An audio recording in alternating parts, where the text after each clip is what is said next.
me. Good evening, everyone. Please, if you can hear me, just let me know you can hear me. Good evening and happy Sunday. How has the day been? How did your day go? And how did the weekend go? Good evening, Johnson Fabi. I can see you're chatting me in the chat box. Good evening. Good evening, Shola and Nike Ajayi. Good evening, Boom. Fowling, how are you? Good evening, Nike. Nice having you here. Yeah, thank you. And thank you for honoring our invitation. It's a pleasure. It's a privilege. Thank you. Yeah, thank you, Kenny Alafe. Good to have you here. Good evening, Esther. So, good evening. While we start, I want you to, in the chat box, just let me know where you are joining us from. Lagos, South Africa. Just let me know in the chat box where you're joining us from. Thank you. Unique is joining us from Lagos. Thank you for joining us. Yes, can we have more people who want to know where you're joining us from? Okay, Olubumi Obafemi is joining from Lagos. Thank you. Abdul Gafar from Lagos. Susan from Ibadan. Wow, welcome, Susan. Nice having you around. Kenny Alafe from Ibadan. Thank you for joining us. And I want to assure you it's going to be a very beautiful and fantastic meeting this evening. We have singles. We have people from Abeokuta here. I can see from Ilorin. This is wonderful. Thank you for joining us. And it's going to worth your time this evening. I also want to welcome my boss, Praise Forward. Thank you. Good evening, sir. Okay, so research shows that the hype before marriage does not correspond with the reality that people face after the wedding.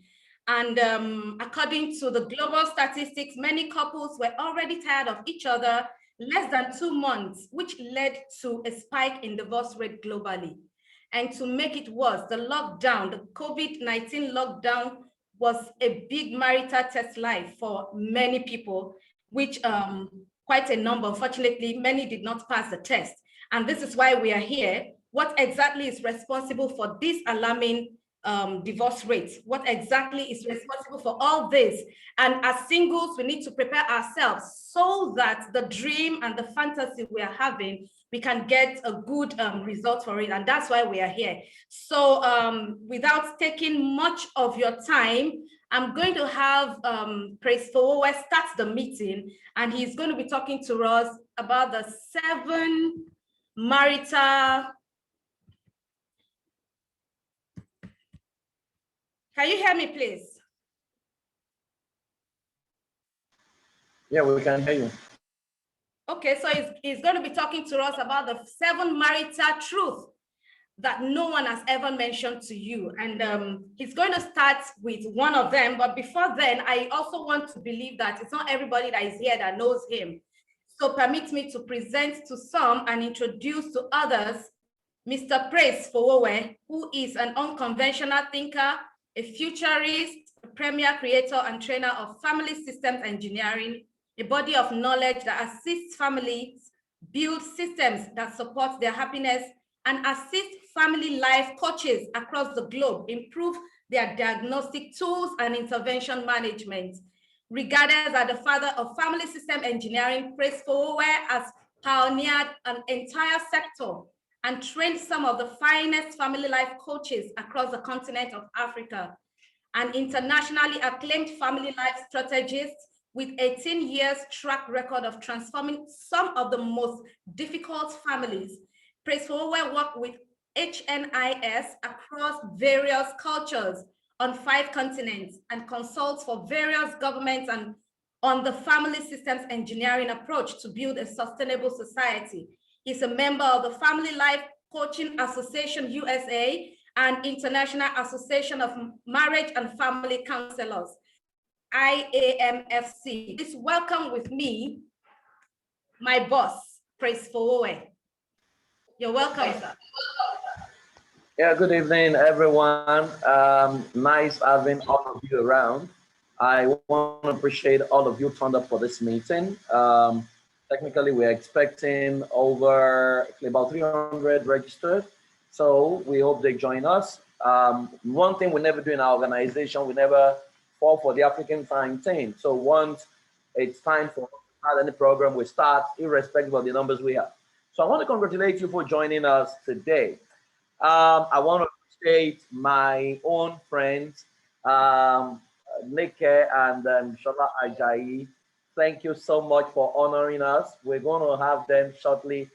I'm always super excited because I understand their story from the beginning till where they are. And I mean, they inspire me all the time, all the time. So if you're a single, you're going to get inspired by, you know, how they met, how they started their courtship, you know, how their life has been.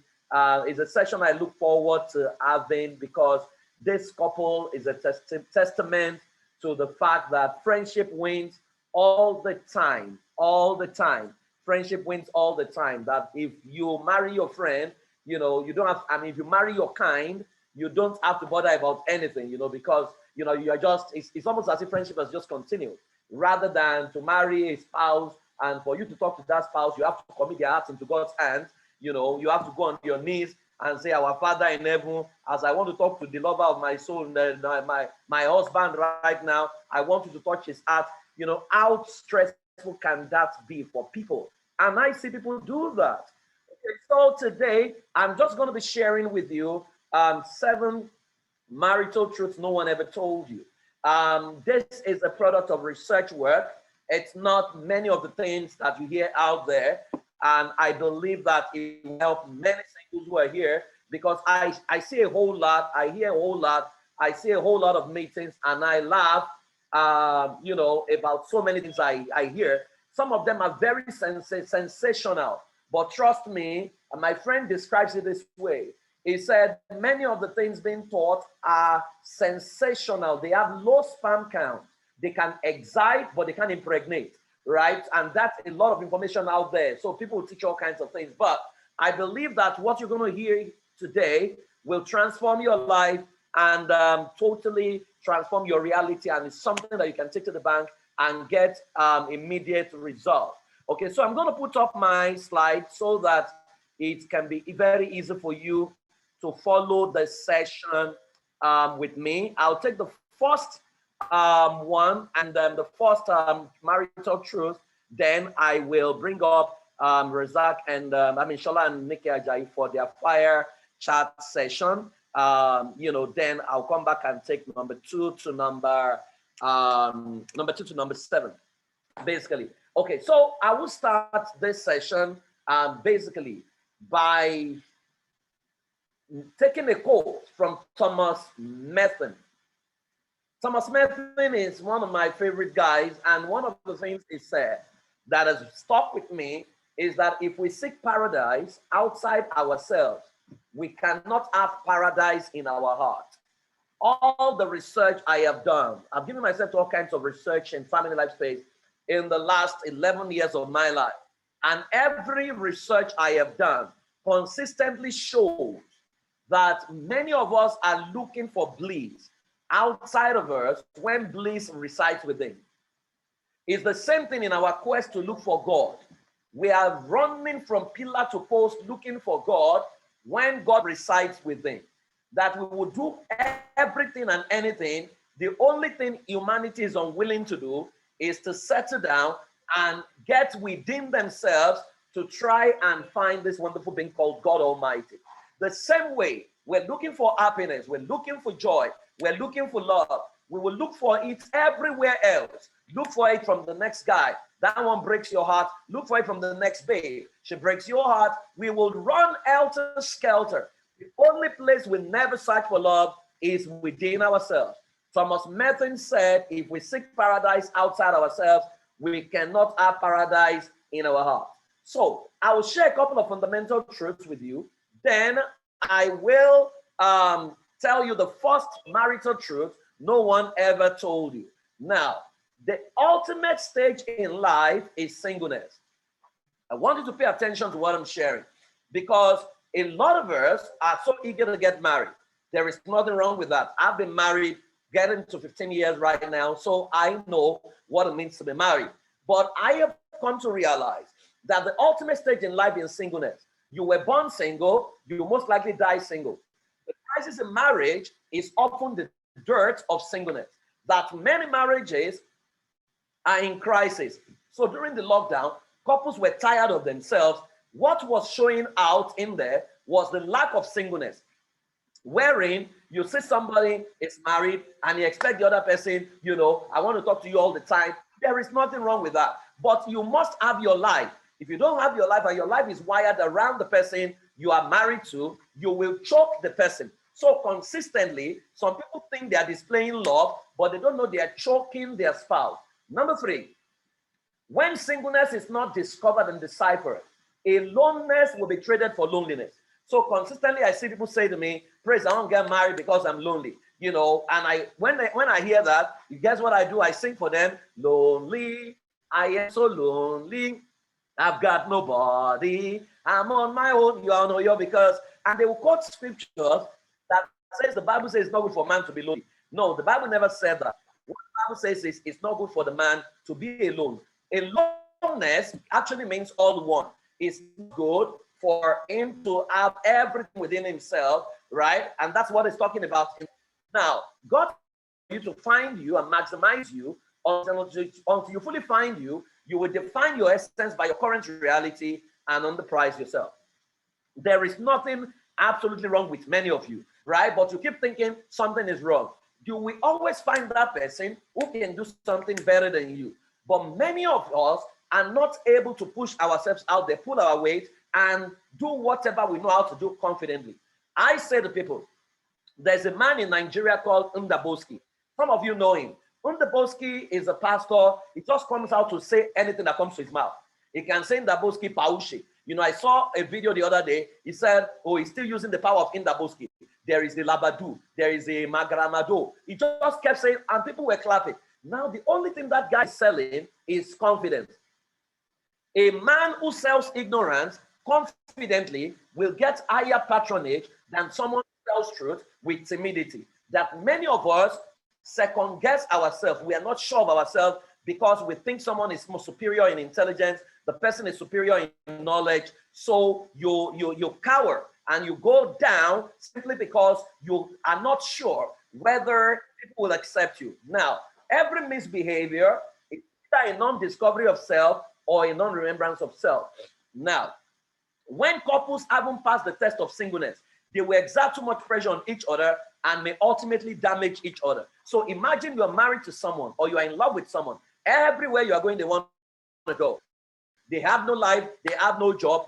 If you have seen The First Coming to America, right? Eddie Murphy looked at that lady and he says, what do you want? The girl said, whatever you want.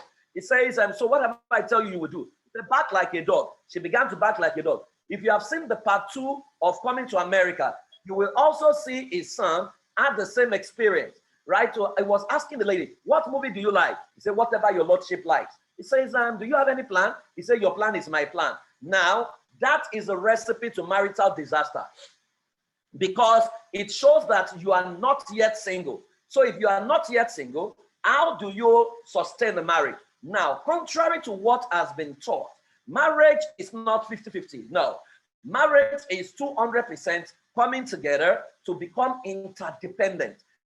That the first key is that you must become independent, right? Now, many of us were born dependent, but you need to grow to become independent. Because if you are not independent, you cannot be interdependent. And what do we mean by being independent? It means you must have a life, you must have a vision, you must have clarity about your life, you must have your job, you must be able to feed yourself, that when you come to marital table and you are not able to do any of these things, you are likely going to be negotiating from a position of weakness. And that's why a lot of people have failed consistently because what they are looking for is a sponsor, not a husband. Now, your singleness is a blessing. Maximizing it is your gratitude to God. So, what is singleness? Singleness, by dictionary definition alone, is freedom from duplicity. It has nothing to do with being married. It's not the absence of a husband. It's freedom from duplicity or selfish ends. Purity of mind or purpose, simplicity, sincerity, singleness of purpose, and singleness of heart. Is the quality or state of being single or separate from all others, right? That singleness actually means identity. It means congruence. It means integration, or what we call integrity, that you are yourself, right? Wherever you find yourself. That our world is looking for more authentic people. Many people try to pretend. So you try to dress the way you're not, you talk the way you're not, because you think you want to please someone, right? If someone is not willing to accept you based on your current reality, then there is no point dealing. Because the mistake many people make is you adjust yourself in courtship. By the time marriage comes, the reality shows up and the person feels that you have cheated him or her, or you lied to them. Now, I have defined singleness as the state of discovering the very core essence of your life. What that means is your uniqueness, accepting it without apologies, including embracing your shame and keeping your focus until the state of wholeness is attained in you in service to God and humanity. Now, this does not give excuses for people with bad behavior. That's not what we're talking about. What we're saying here is no matter your identity, there's always someone that is built for your, for lack of a better word, madness, right? And so what many people try to do is, let me adjust myself so that someone can marry me. No, that's not the way to go. Singleness is discovering the very core essence of your life. This is what makes me unique. I'm going to accept me without apologies, including my past, including my shade. I may not be proud of it, but I'm going to accept it, right? And you need to keep your focus till the state of wholeness is attained in you in service to God and humanity. Now, I want you to follow me carefully. What may actually make you ultimately happy may be too hard for those you love to understand, and many of us reject it and live by rules, thereby trading your happiness for conformity. One day, I was talking to a lady, and this lady had ankle chain. The moment I left her, there was another lady who came to meet me and said, Praise, why are you talking to that lady? I mean, it was a church meeting, and she said, this lady is very carnal. I said, what makes her carnal? She said, can't you see that, sorry, can you mute people? Can you see that, can't you see that she's wearing ankle chain? I said, what is wrong with her ankle chain? So I called her aside because I knew that oftentimes what we criticize in others is what we actually desire. So I asked her, what is wrong with this ankle chain, right? Is she a sinner by wearing ankle chain? And she said, well, it contradicts our religious dogma and blah, blah, blah, blah. So I asked her, I said, deep down, if you don't have to bother about what people will say, will you wear this ankle chain? And she said, yes, so that she actually wants to do it, you know, but if she wears it now, all else. So I said, why are you talking down someone else for doing what you don't have the confidence to do? That many of us, we are living another person's life. Research shows consistently that at the point of choosing a life partner, many people have lost who they are. They are manifesting a pseudo personality. So a conditioned introvert introduces himself or herself as an introvert when in actual fact, the extroverted nature in her or in him had been lost a long time ago. Singleness is being unique and different. And so you don't have to sacrifice your identity simply because someone wants to marry you. Right. So I've come this morning or this evening to ask you, is your life designed to make you happy, or you are living another person's life? It's a question you might want to answer. I can't get into the depth of it, but you want to ask that question, that are you really living your life, or you are living the life that the doctrines of your religion has dictated, or you are living the life your parents conditioned you to live, or you are living the life because you are afraid of what people will say? Are you truly you? Do you dress the way you want to dress? Do you talk the way you want to talk? Do you live the way you want to live? That if we look at you, there is no hypocrisy. You are very authentic everywhere you find yourself. Now, this is a short exercise I quickly want us to do. There are 4 areas that you need to pay attention to, and you need to quickly do this on your note. Now, there is a stadium, there is a vault, there is the explosive, and there's a freedom. Now, your stadium is what do you know about yourself that other people also know that can hinder you from attracting the right spouse? What is that thing that you know about you that other people also know about you that can hinder you from attracting the right spouse? Can you write it down in your note? Maybe there's a particular habit they have complained about. Maybe there's a particular thing that you know that this behavior, maybe you have anger issue, maybe because you are petty, maybe you talk to people anyhow. What is that feedback that you've consistently gotten that you know that this is not good? You have not been able to stop it, but other people have also complained about it. What is that thing? You need to write it down. Now, what you do with what you have written down is you need to confront and deal with it within the next 2 weeks thereabout. Now, if you go to Vault, what do you know about yourself that gets you excited, but no one else knows it about you? What is that thing that you alone know? It inspires you, it gets you excited, but nobody knows about you. So, for example, as you are listening to me, maybe you are a millionaire in dollars, right? And nobody knows that. Or maybe your father has willed you his entire estate. You alone know that. Nobody knows it, right? What is that thing? Can you write it down? Now, for that, you need to preserve and continue to do it. Now, when it comes to explosive, what do you know about yourself that no one else knows about you, that you wish no one else gets to know? What is that thing that you know about yourself that you wish no one gets to know about you? Now, that's where scandal happens. So what you need to do is terminate it and get help with that. What is that thing, right? Maybe you bedwet. Maybe you are seeing someone that you are not proud of. Maybe you are hooked on masturbation or pornography or something. What is that thing that you know about yourself that nobody knows, right? But you don't want people to get to know. Maybe you are flat broke, yet you are still driving a car around. Maybe you are in serious debt.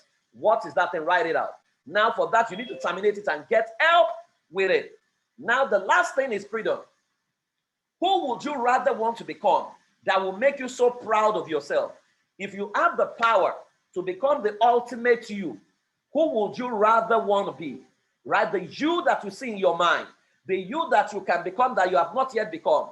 Can you write that down?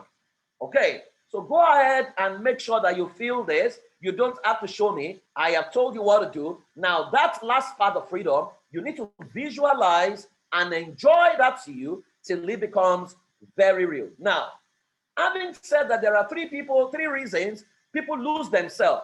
Why people stop being themselves? Number one is wrong handling. In wrong handling, many of us suffer from what we call firstborn syndrome or violent upbringing, including false behavioral code and conditioning. What this means is some of our parents, they've conditioned you to talk in a particular way, to behave in a particular way. As a matter of fact, many of you lost who you were before age 5 because your parents said this is the way life is. This is the way our religion says it. This is the way we must do it. So you were forced to conform, and you have become unconsciously competent at living like that you have totally lost who you are. Now, for many firstborns in Africa, they manifest pseudo-personality because there is this ideology that says the firstborn child must become the richest, he must lead by example, and I don't know where we got that from. So we put unnecessary pressure on firstborn, and we collapse them such that they become so responsible for others that if you have a firstborn lady, by the time she's dating a guy, all she's trying to do is to take responsibility for the guy. And the guy is wondering, I want a babe.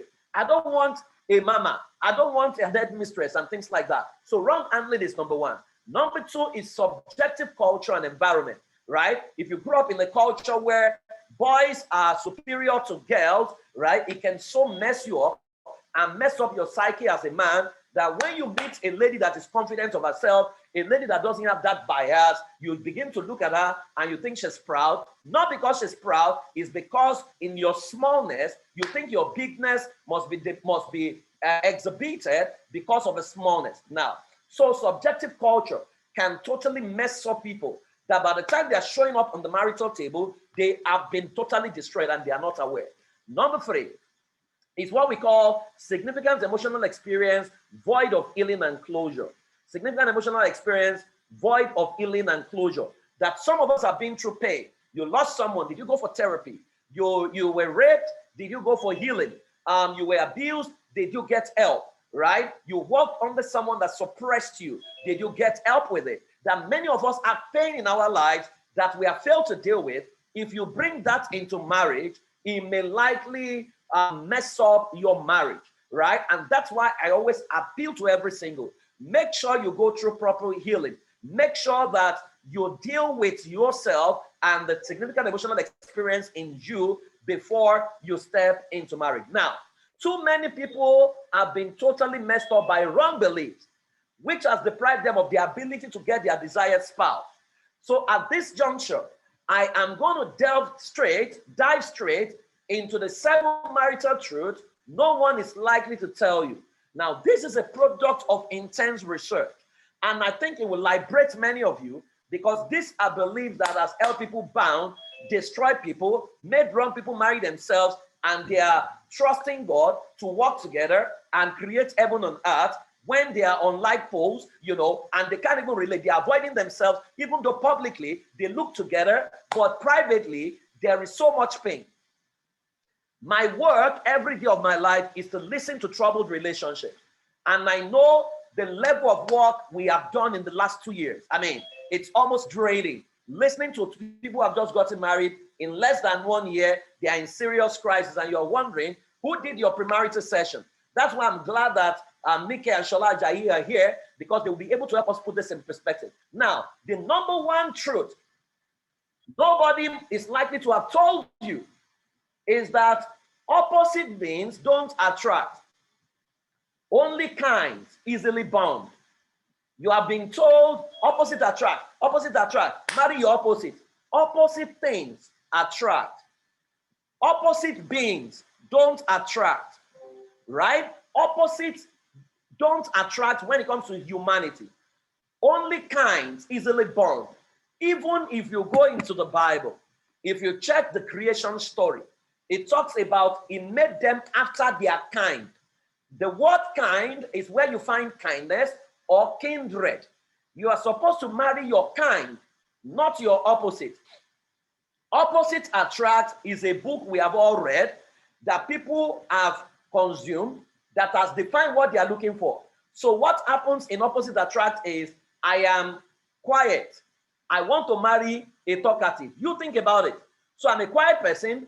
I marry a talkative. Now we are married. I want to talk. She wants to stay quiet. What do you think is going to happen? So in her mind, this husband talks too much. So what the opposite that attracted me to her becomes the deal breaker that repels me from her. Because she wants quietness, I want to talk. Now, because she doesn't want to talk, I can't find her. I will have to look for someone else to express myself. People like to talk. Then because she's not outgoing, she begins to feel sad that I'm going out, I'm not taking her out because she doesn't like to go out. But imagine someone who loves to talk. Marry someone else who loves to talk. What do you think their home is going to be like? Right? Because the concept of opposite attract is built on the premise. It's the better half premise that it is better to marry a spouse who is exactly your opposite, so that he or she can complement you in areas every human being actually has the capacity to grow and develop at. So you hear things like, I am not organized, so let me marry someone that is organized. It means you have abdicated the responsibility to your personal development into the hands of someone else. So invariably, you are not marrying a wife. You are marrying an organizer. Maybe a virtual assistant is what you need. Because if you are not organized, it's an indictment. Anybody can learn organization. But Opposite Attract says, just get someone that will begin to do it. So I am disorganized. I scatter the house every day. The organized person will need to organize a house for the rest of her life. How happy can that person be? So many of you have seen somebody that looks like you, that talks like you. You realize that the two of you want to talk at the same time. You enjoy yourself, but you say Opposite Attract. No. I want someone who is quiet, who will be my quiet half. Then you marry your quiet half. Then you realize that you can't strike a simple conversation. Now, in Opposite Attract, there are 4 personality types. You have the Oma. Now, based on Opposite Attract, Oma should marry a truck. Compatible should marry a Ford. Now, so see what happens. Oma is project driven. Opposite Attract says, marry someone that is people driven. So someone who loves to use people, marry someone who loves to bond with people. So after a while, truck will feel used because Oma is project driven, not relationship driven. Low attention span for Oma. Truck has high attention span. Oma is bullish. Truck is warm. Oma has fits of anger. Truck has patience and understanding. Oma takes quick decision. Truck takes slow decision. Oma is extroverted. Truck is introverted. Oma is a blunt communicator. Truck is a diplomatic communicator. Now imagine if the husband or if the leader in the relationship is the truck, who takes slow decisions, married to a wife who is a Oma, who loves quick decisions. She's going to feel drained because every time she tries to move, the guy is going to slow her down to say, no, we need to think. She's an high risk taker. He's going to slow her down. Why? Because opposites has attracted themselves. Now, if you go to Compatible and Ford, based on opposites attract, he said Compatible should marry Ford. Now, Compatible is scattered. He should marry this person who is highly organized, right? He is expressive. He should marry the reserved. He's an intuitive feeler. He should marry a sensory judger. He's spontaneous. He should marry a highly detailed person. Compatible is a people lover. He should marry systems lover. Compatible is emotional. He should marry someone that is logical. Compatible is compassionate. He should marry someone that is judgmental. Unfortunately, compatible hates to be judged. Now marry someone who loves to judge. So you see consistently, this guy feels judged and he now will have to pretend to measure up with the standard of the Ford. Meanwhile, by the time he leaves the house, he becomes another version of himself outside. Now, the question you want to ask is, why do we hide under personality type weaknesses when every human being actually has the capacity to develop strength in all these areas? So the concept of opposites attract abdicates your responsibility into someone else when you can actually deal with it. Now, so if you check, right, the personality type, the intimidating Oma, it has dogged leadership and project accomplishment. Creative compatible is driven by fun, humor, and people connection. Dependable truck is driven by diplomacy and relationship sustenance. Systematic Ford is a perfectionist driven by standards and compliance. Now, if every wholesome individual needs robust development of all, why wait for someone else to come and fill in the gap? What happens if the person never shows up? Opposites attract often prevent people from taking responsibilities for their lives. So imagine if you say, oh, because of opposites attract, I am not a natural leader, so I'm waiting for someone to come and lead me. What if the person is leading you astray? What are you going to do? So instead of us to personally develop ourselves at the level of singleness and become robust, project management can be learned, communication can be learned. Many of the things we say opposite can be learned. But because of that concept, you see a lot. I've met lots of guys who say to me, Praise, I am everywhere. I need someone to stay at home. And I'm looking at them. By the time the person stays at home, the person is bored, right? After a while, and you even realize by the time you are coming back, you can't communicate effectively anymore. So what I say is this. Opposite attract is grace, is work rather. Kind bound is grace. And I prefer grace to work. Because with opposite attract, you will need to, so if you marry someone, right, who is an introvert and critical, in opposite attract, and you are extroverted, you need to think of what to say, how to say it. You need to think about what are we going to say now that will get Madame upset. Let's not say it. You will need to learn to edit. Let us prepare it. It's so frustrating and draining. But in kind bond, you don't need to do that. You say it the way you want to say. I mean, I see the way Nike and Shola talks almost all the time. They are not editing anything. They are just enjoying. And it has always been like that from school when they were dating. It's always been like that. They can express their mind. They have the same ideology about almost everything, right? That if you ask Nike a question, Shola is going to basically give you the same answer. Now, so you see what is happening here. I want to talk. In opposite attract, what you hear is you talk too much. In kind bound, what you hear is bring it on. Come on, let's gist, right? In opposite attract, I want to have sex. What you hear is I am not in the mood, right? In kind bond, what you hear is anytime, anywhere, and anyhow. So somebody comes with a fantasy to say, I want us to go to the beach when nobody is, and I want us to make love beside the beach. In opposite attract, what you begin to hear is, where are you learning all these bad things from? You want to destroy me, right? Even if the person will eventually accept, you will need to prep and prep and prep and prep. But in kind bond, guy, let us go. I love the adventure. I want to take this risk. In opposite attract, what you hear is it is better we maintain status quo. In kind bonds, what is the worst that can happen if we do it? Right? I want us to become more creative. In opposite attract, what you hear is you want to turn me into something and someone else.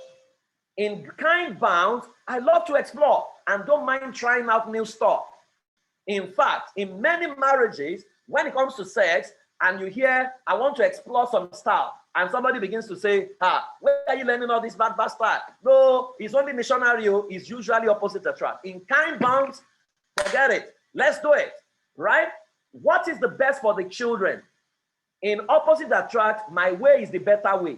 In kind bonds, what you hear is, let's figure out the best way and embrace it together. I want to go to party with my friends or stay alone. In opposite attract, what you hear is, I don't like crowd, right? In kind bound, I just want to be where you are. Come on, let's make it happen. So what I say to people is that you need to find your kind and melt into your kind. You must find your kind and melt into your kind, because opposites attract, but opposite must grow. So for example, if you are listening to me and you are already married, the capacity to become kindred resides in you. It just means that it's a longer route, but you need to take personal responsibility and the two of you need to grow. So the guy who feels I'm disorganized must become organized, or else you are going to drain the other person. The person who feels I don't know how to handle money must learn how to handle money, because these are skills that is survival skills every human being needs to learn. Opposite attract, but opposite must grow into kindred for them to be able to maximally enjoy each other. But kind naturally connects and bonds because their values and worldview are similar. That is why super friends make super lovers. I have researched a lot of marriages in the last 5 years. Consistently, the most troubled marriages are opposite attract. The marriages where communication is not effective is opposite attract, because I want to talk, I have to think of what she's thinking. By the time I'm saying it, she's interpreting something else. But many of the happy-go-lucky marriages are marriages in which they have similar values, they have similar worldview, they have similar personality, if not totally the same, but you see a whole lot of kindred in what they do, a whole lot of kinds in what they do. So if you are single here and you are looking for opposite attract, shred that paper now, because it's a recipe to begin to think of what, it doesn't mean it's not going to work. It's just that it's a lot more stressful. But when you find your kind, that's why I tell people the best person to marry is your friend. As a matter of fact, the missing link in a lot of relationships where communication is effective is lack of friendship. Because if the two of you have been friends, you have mastered friendship. By the time you switch into marriage, you would realize that you'll be on the roller coaster and you won't have to worry about so many things. So this is one truth that is not taught. What you see here is opposite attract, opposite attract. So marry your opposite, opposite attract has put people in a lot of crisis. Many of them are not saying it out, they are enduring. But if kind bonds, you will realize that life becomes easy, decisions are faster, you can do everything you want to do together because you know this is my friend and we share similar ideology about everything and anything. Less judgment, more understanding, because I can almost predict what this person is going to do. And when one person takes a decision, she has taken a decision for her. I'm not putting them in a panel and say, come and explain why you took that decision without me. No, in kind bond, we don't even talk about superiority and inferiority. We talk about a team-based relationship where both of us are players and both of us are playing to win the marital game. So that is the first fundamental truth nobody ever told you about marriage. Now, at this juncture, I'm going to bring in Ebolomo and she will have a fireside chat with Nike and Shola Ajayi. So you guys take it up from here. I'll come back and tell you number 2 to number 7. I hope you are learning and you are gaining a lot of experience from this session. Ebon, over to you. Thank you very much. Wow. Wow. Thank you, PF. That is hot. And I hope you are learning. PF just asked that question. I hope you are learning. So it's getting deeper here. So I want to bring Nike and Shola Ajayi. I'm still trying to digest what PF said. I'm still trying to digest it. You know what he said about loneliness and loneliness. It's like I'm just hearing it for the first time. Thank you, PF. Thank you so much for this wealth of knowledge. I'm going to bring in Shola and Nike Ajayi now. Shola and Nike Ajayi are trained family life practitioners. They are intentional parents, they are pastors and entrepreneurs of repute. They found REM, that is Relationship Essentials and Life Matters. REM warehouses these three groups: the singles heaven, the post-wedding counselor, and marriage matchminder. They have been married for 17 years and are blessed with 3 world changers. Please welcome with me to the stage, Nike and Shola Ajayi. You're welcome, sir and ma. Are you here? Yeah. Yes, we are here. We are with you. Welcome, Shola and Nike Ajayi. Now, I want to see in the chat room, just welcome them. I want us to be excited about this. Welcome, Nike. You're looking so beautiful this evening. 17 years. Thank you. Wow. Thank you for the 17 years is a long time. Thank you very much. Good evening, everyone. How are you doing? Good to be with you. Yeah, they are welcoming you. I can see welcome, welcome, welcome in the chat box. Thank you so much. Show them some love. Thank you. Thank you so much. Thank you, Uncle Shola. Welcome to this stage. Don't worry, it's not going to be too hot. I'm going to be gentle with you. Okay, so from all that Pierre has said about you, I want us to go into this. So the first question here, which any of you can answer, because Pierre said, the two of you say the same thing most times. That's a good one. So what's the place of friendship? What's the place of friendship in picking a life partner? And does it affect the marriage in any way? Okay.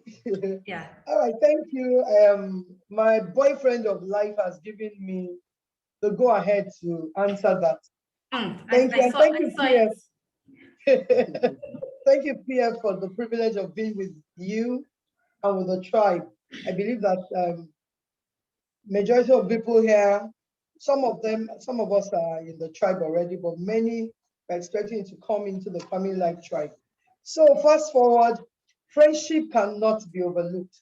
I almost fell victim of not marrying my friend because right then in school, I felt we were too close to go into relationship. And all the things I was doing was each time, yeah, we were close and we attended the same fellowship in school. Then also with PF, and every time another guy came to me, I was so easy. I could tell Shola anything at any time. I would even gist him about how I said no to other guys, and he would be advising me because I felt, we're from the previous similar religious background before we became Christians, and we met, and I was so free with him. So the first time he told me his intention, I ran away. I had mixed feelings. I was disappointed. I was angry. I just took to my heels. I was like, no, it wasn't this. So I planned it with my best friend then in school. And fast forward, I prayed about it and I had that nod. And since 22nd of November, 1999, that was the first day I said yes to courtship. At around this time, around 8 o'clock, I would never forget. It's been friendship all the way because we're already comfortable in the arms of each other. I used to see him as a big brother, So maybe he just did, I don't know what to call it. He was just fast about it. So friendship cannot be overlooked. Friendship is so key. We also go into married matchmaking, which is like a matchmaking outfit. Even when bringing two people together, we realize that we always advise. We have only introduced. Ensure you build friendship. Don't be desperate. So that friendship is that oil that keeps married. Thank you. Thank you very much. Do you want to add to it? Yeah, let me Okay. just add this to it. I remember then when I informed PF about my intention Oh. to go into a relationship with her. You know, there were some distractions on the way, and I think PF told me then that, you know, PF have been in this season for a very long time, and that's why I thank God for his life. I thank God for his life that is fulfilling purpose now. You know, use them that bro, don't go, hey, don't meet this. You know this lady, you've been together, you are friends. The best thing that can happen is for both of you to get married to each other. You know, I was almost going another, as a matter of fact, I took steps to go to another direction, but God, I believe that God didn't allow it, and the thing didn't work. But later on, when I came back to her, yeah, Prophet PM said, well, the best that can happen is for you guys to come together, and by the grace of God, and because of that friendship, it makes us to be very open to ourselves, because it's as if you know yourself. It's like there's nothing that is so new to you. There's nothing there's no secret. You can talk to yourself as friends. You know, the way friends talk to each other, you know, there's something you share with yourself, with your friend, that one way or the other, because of the closeness that is there, you talk to yourself as friends, not as pastors, not as husband to wife, but you know, the friendship aspect of it is very, very key and is open. And God, that has been helping us, as a matter of fact, that's been helping us in this relationship. Oh, wow. Thank you very much. PF has been in the business for, well done, well done, sir. So friendship cannot be overlooked. So while you were talking, something came to my mind. I have to counsel with a lady like 2 weeks ago, and this was a story. She was a friend. She's close to a guy, and the guy had never said anything. They were just friends. Apparently, in the guy's mind, they are friends. In the lady's mind, maybe he's going to ask her out and all. But you know, on the guy's birthday, like 2 weeks ago, the guy just put on his status, he's engaged to this other lady, and the girl became so broken. She was crying. She called me around 12 midnight, and she was just wailing and crying that she was expecting and that the guy disappointed. So I want you to shed a light to that friendship. What do you want to tell the ladies or the guys in the house about friendship? They need to know how to define. Well, if I may start, let me just share some practical experience with us. I remember in those days on campus, we had issues like this. And we had issues like that. You be too close to a guy or to a lady, and you refuse to make your intention known. That's quite dangerous, and it's not too good. And wherever you are in a relationship and you discover that friendship is, you know, the bond is so strong. And the moment you know that both of you should be able to sit down together and be open to yourself and make and define that relationship, that come on, we're just friends, nothing is going on, nothing is. So if any one of them is going to have a relation with somebody else, that won't cause any problem. And as a lady, I tell ladies that nothing stops you from, as a lady, from making your intention known. If you love a guy and the guy refuses to speak, there is no culture, there is nothing that says that a lady should not propose to a guy. So if you're a lady and you know that you're in a very serious, friendship, a very serious relationship, emotional relationship with a guy, you make your intention known to the young man. Oh boy, come, this is how I'm feeling about you. I don't know. I want us to know, I want us to define this relationship. What do you have in stock for me? So that at the end of the day, you won't, this kind of problem will not come up. It's very, very important. Wow. Wow. Nika, do you want to say something about that? Do you want to add anything? Thank you. I'll just share two scenarios. I often talk about that. Unexpressed emotions is very dangerous. Yeah.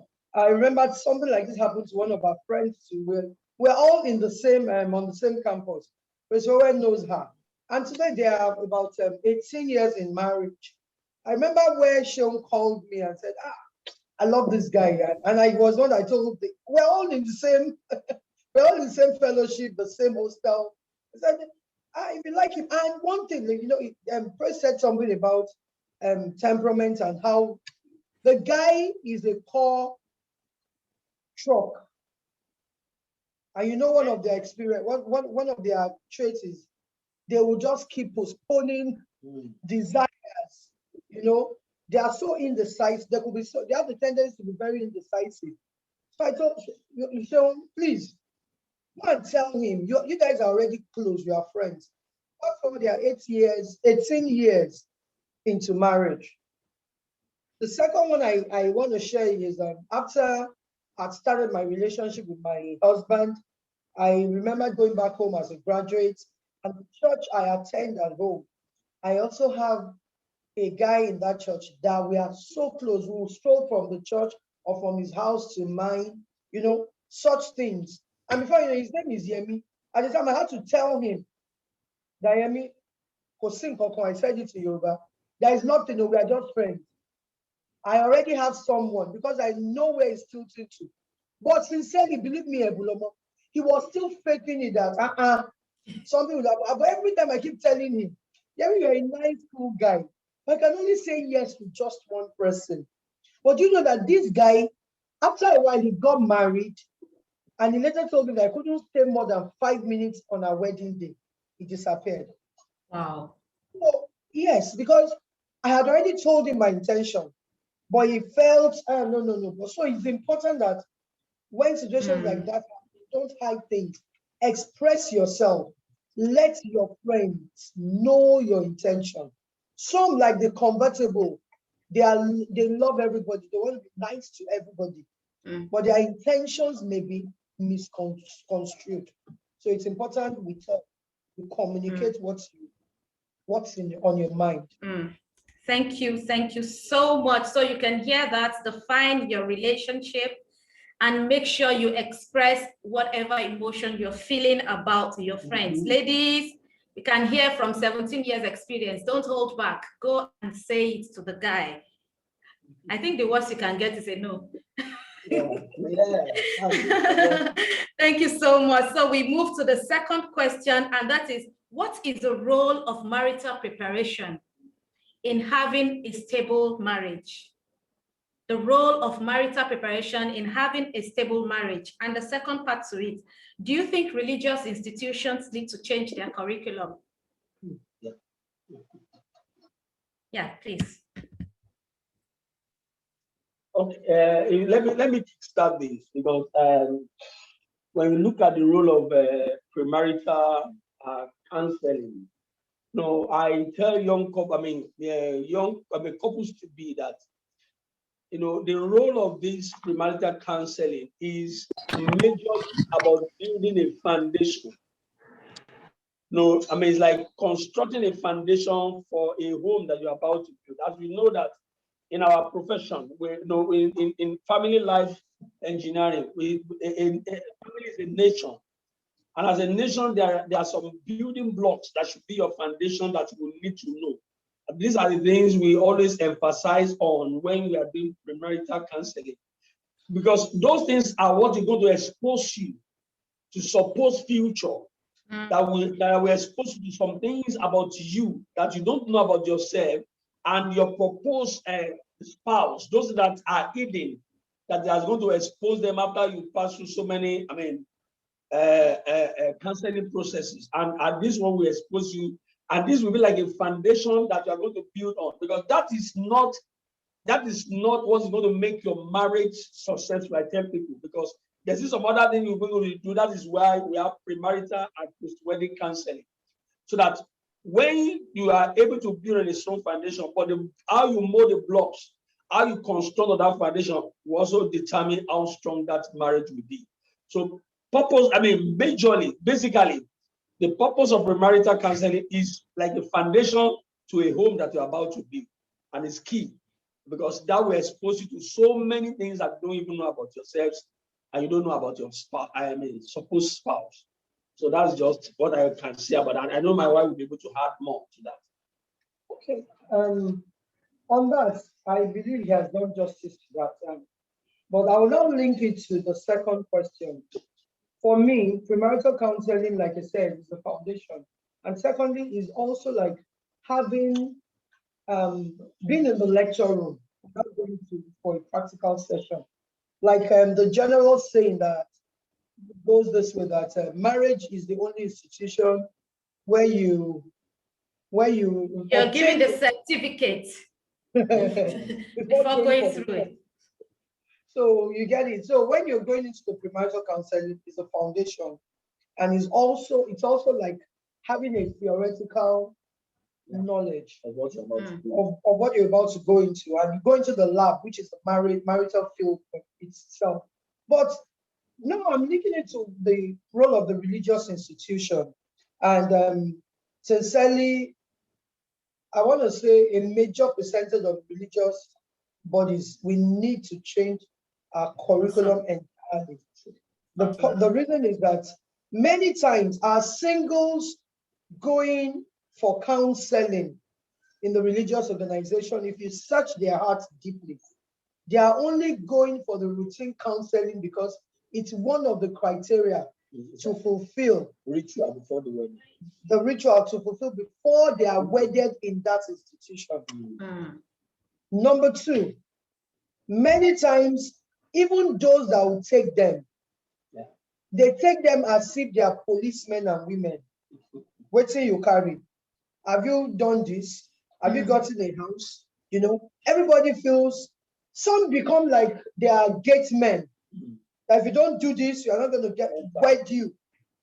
It's like becoming a scarecrow, that everything is done because of rules and regulations, not because they sincerely need it. Number three, many of the religious institutions don't have the post-wedding counseling outfit.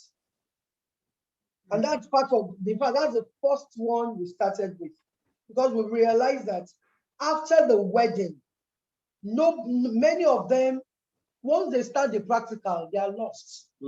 We've had couples that they could not even make love for like 2 weeks, 3 months, because everything they learned in the classroom failed.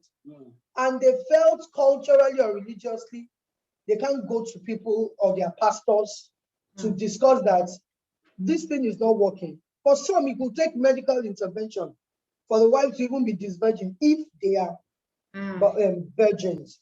So with all this, then most especially the professionalism of the religious, the religious bodies, the members, the team that takes this professionalism in terms of not generalizing what marriage is, but personalizing it in terms of who are you. You know, in FSP, you know, we have a Oyela, which is the deal breaker, which is like a savior on its own. That Oyela breaks down an individual. We've had people use Oyela in our office, and they were like, they will even expose what they don't know about themselves, and they'll be shocked.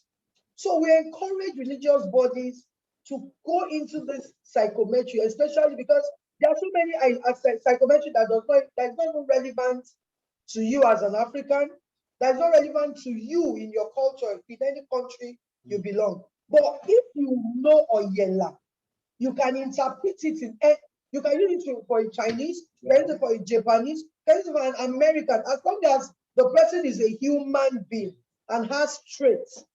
Oyela is useful.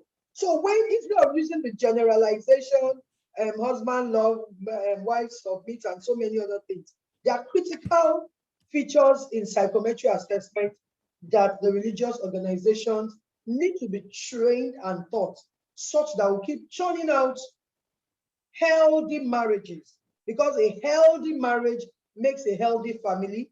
A healthy family even makes a healthy church, so that you will not be directed to the mountain to go and pray for what assessment or professionalism will do. Now that's what we say in our parish, that there are times that you don't have to. Many marriages have become prayer points. So somebody say, what is Oyela? That's our brand name in family system engineering. It is not the traditional Oyela. It is the psychometry assessment that shows, that reveals, it's like an assessment for individuals that reveals your personality, your love language. Okay, and the coach itself, they are the tools. The coach himself has answered. So these are the things that we use. And I can tell you, they are about 98% accurate. We are saying it from by the grace of God. We've counseled nothing less than 200 people, and we have their testimonies. And so that's a deal breaker, or yet 98% accuracy. So it hardly failed. So, and these are miracles that God has given humanity. These are miracles that God has given, and we must engage it. Just like the Bible talked about David, said he was also proficient in science. So these things need to be taken to our religious institutions, our churches, our mosques, communities. We need more people to do this so that the environment, the society we are staying will be sane. I think I need to stop there. I hope I've done justice to that question. Yes, you have. Yes, you have. Thank you. Thank you so much. Thank you so much, Nikki and Shola. It's been a wonderful time. Just as you're talking about the religious institution, I was just trying to take myself back to, okay, so when we wanted to get married, what were the things we were told then? They were just saying you need to, as the wife, respect your husband, make sure you cook, take care of the house. You know, these were the things we were told. And I will agree with you that religious institutions need to change their curriculum in helping these people to lay a good foundation, in constructing their foundation to the future. You said it's an institution where you are given certificates without, you have not even passed through the course and you're being certified. Thank you so much. This has been a very wonderful time. I'm being conscious of our time here. And I think I want to say it's been a beautiful time with you. I want to bring back Praise Powowe so that we can continue from there. You know, it's Sunday, tomorrow is Monday. People have to go to work, want to sleep early, but it's been a wonderful time. Thank you so much for the lights that you have thrown into this. And I'm sure those people watching, you have gotten something, you're getting value for this time that you're spending here. Thank you so much, Nick and Shola. And over to you, Praise Powowe. Thank you, Pierre. Thank you very much. Thank you, Shola and Nike. One thing I must say about the two of them is that they are a kind, and that's why life has been very, very easy. I mean, every time I'm not sure I've seen them argue, you know, have a very, very serious issue, you know, and they inspire me all the time, and they're testament to the fact that friendship works all the time if you understand how to build a relationship on friendship. In fact, I remember clearly, you know, how Shola was going to go somewhere else. And I kept thinking, look at this page, the two of you gel, the two of you, you guys went, there's so much connection and chemistry when the two of you are talking. You know, it was so, and because he was my leader on campus, he said he must go in that direction. So I was watching him. When he went on that direction and he returned back to me, I now say, Shebi, you now go to this one that you're supposed to go to right now. and you can see them do almost everything together. Thank you very much for what the two of you stand for. They run a show every Friday. You might want to follow them on social media. What is the account on Instagram that they can follow? Nikke? Realm Tribe. Realm Tribe. Look for Realm Tribe. Realm is REALM Tribe. You can please type it for us so that we can follow. Thank you very much. Okay, guys, let's quickly breeze through what else we have. Number 2, truth. Hello, sorry, Pierre. Before you continue with the second truth, there's a question here. I think I want you to quickly talk about it. That what is Oyela? I forgot. I wanted Nikke to talk about it, but now that you're here, and somebody is saying, is Oyela accessible? Is it accessible by all? Is it on the website? It's not on the website, but if you contact Nikke, for example, she can run you through that psychometry. Anyone at all who is certified in family system engineering can run you through that psychometry. It's very, very accurate. If the two of you want to get married or you want to get married to someone, and then the person has tendency to lie about so many things, Just get them to do Oyela. Oyela will show exactly everything and everything they have to hide, including what their childhood was all about and what could have gone wrong and the likely challenges you guys are going to have. Okay, I will talk a bit more on that later. Okay, thank you. Number 2, patterns are predictors of the future, and background check is key. Now, many of us used to hound our parents. You know, our parents and our foreparents, they used to do a lot of background check. But we said they were not born again. But in their background check, they were checking for patterns. Maybe the way they were checking for it was wrong. But what they were checking was patterns. To know this family, these are the patterns in their life. This is what you need to watch out for. This is what is likely going to happen. But many of us have gone to another extreme. We say, boy meets girl, let's go ahead and marry.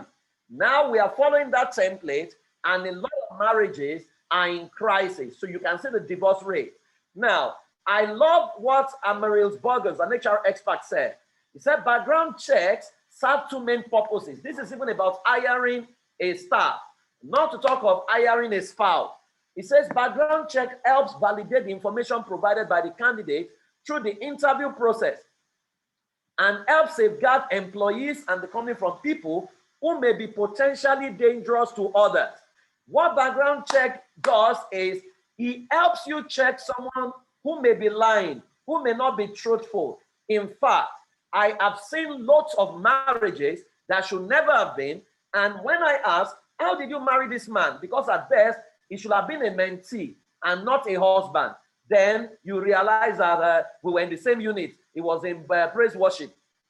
I will worship him together. Or I was in prayer meeting and blah, blah, blah. People say all kinds of funny, funny things. And you see that you met in church doesn't mean the person is perfect for you. That you met and the person was speaking in tongues, or you met him in mosque, doesn't mean it doesn't have patterns that are self-sabotaging. So many people will tell you, especially in the faith-based space, that you don't need to do checks. Guess what? You need to do checks.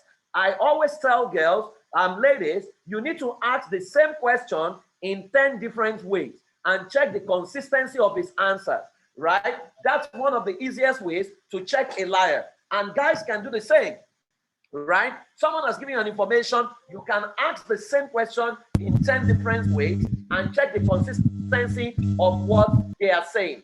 Now, what you need to do in background checks, that's basically why we use the psychometric tools, because if you take your intended or a guy that has seen you, if you say, oh, let's go and take the psychometry, right? You would realize that the psychometry will reveal everything, including what happened in their childhood, what happened in their teenage years, what happened to them, their beliefs and worldview about things.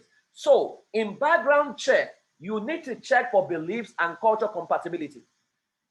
I'll talk about that in the third truth, right? There's what we call the culture compatibility test that checks whether the two of you are fit for each other.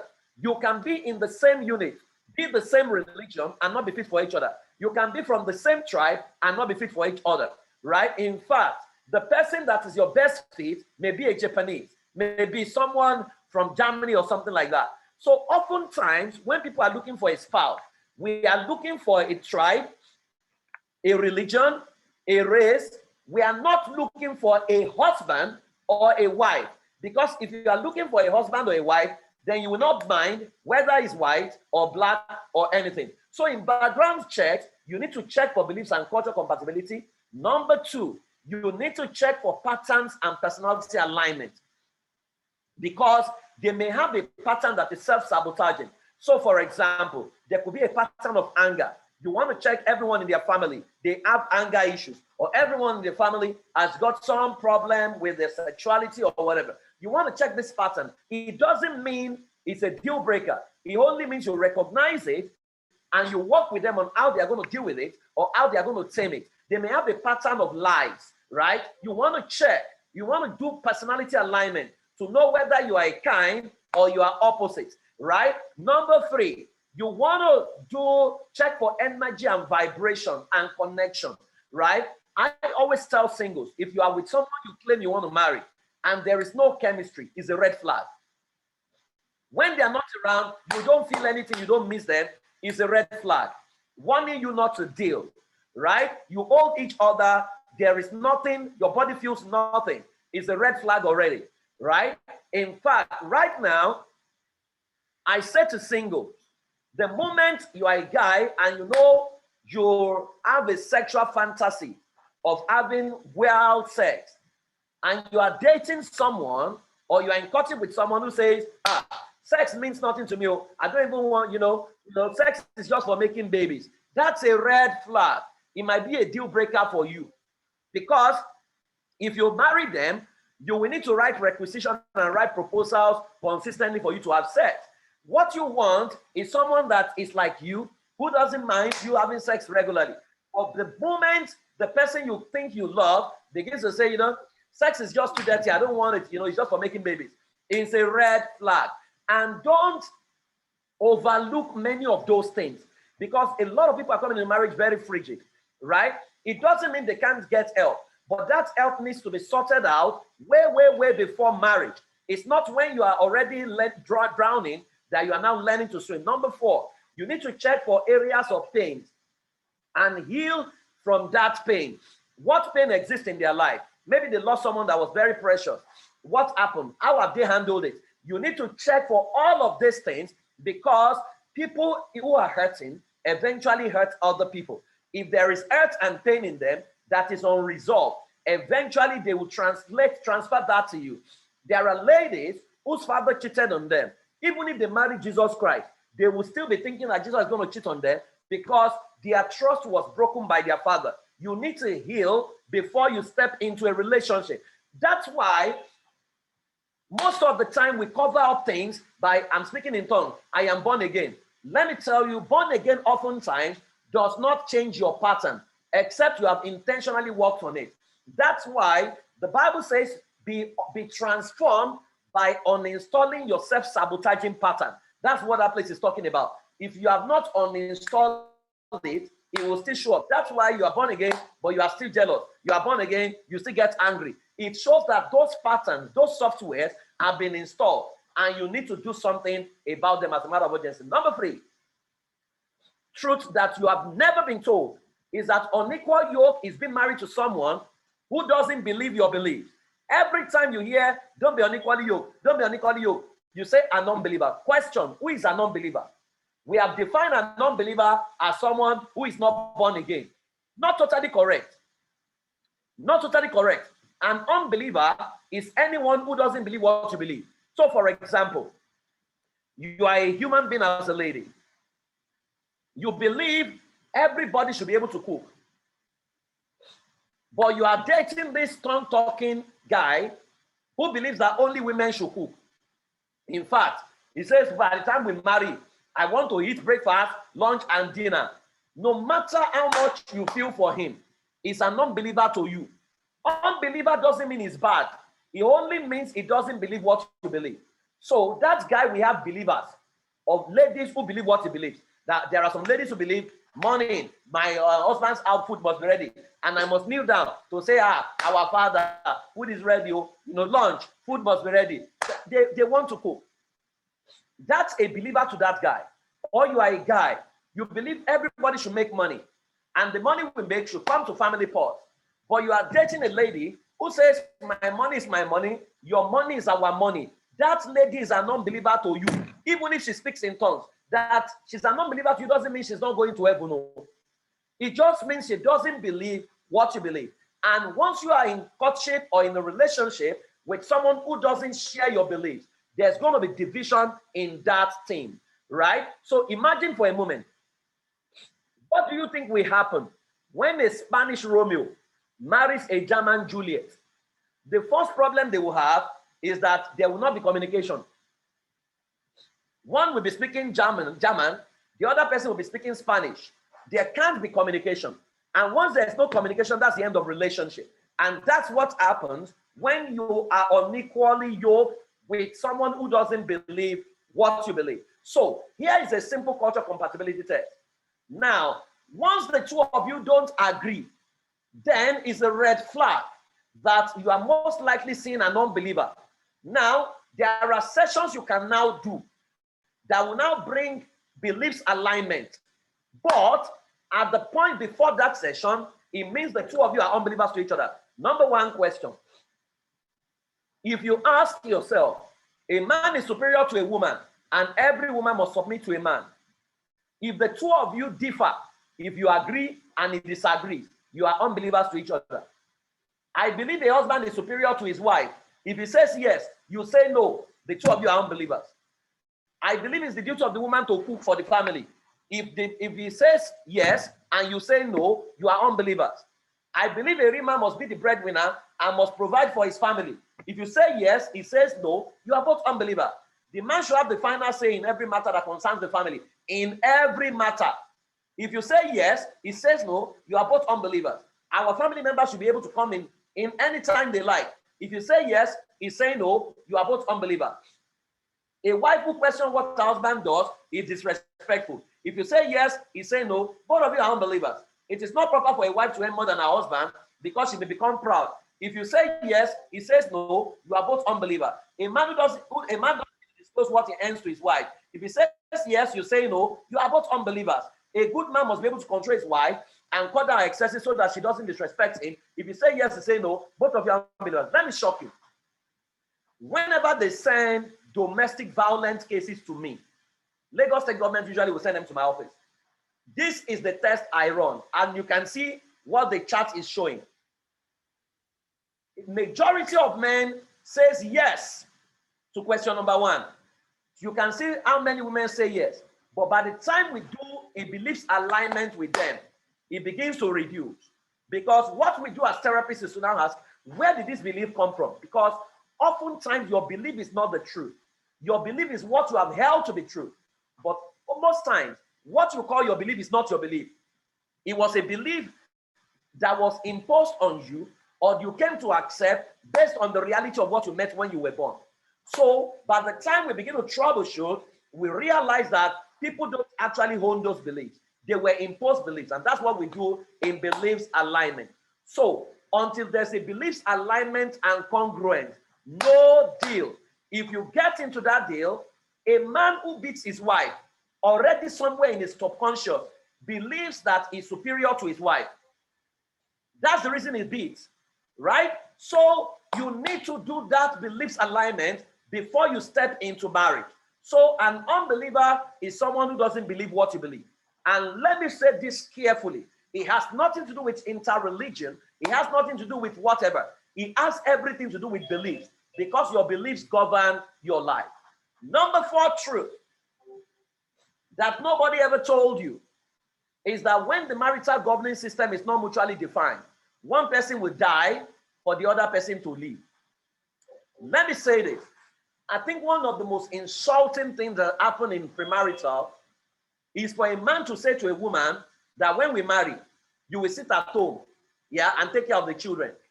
If her calling is not to sit at home, or if it's not a wish for her to sit at home, you need to find a way to handle that. All the marital counseling that people share and say to yourself, you know, as a woman, you are the one to take care of the children. No. What if she doesn't have the capacity to? I have seen a lot of men who are house husbands who have better capacity to take care of children than women, right? So you need to understand that when your marital governing system is not mutually defined, which is why you need to define a whole lot of things. When there is no uniform picture of a desirable future, marriage will terribly suffer. So let me explain it and break it down. If you are in a relationship or you are trying to get married, and I ask the two of you to write out your expectation in marriage, or what you call what kind of marriage do you want? And you cannot write the same things word for word. It means that the two of you have different visions. You may mean well, but you are headed in different destinations. So this is what happens. So let's say you as the guy, you say, if I ask you to write it and you say, my vision for marriage is to build a prosperous family. This is the destination you are going, prosperous.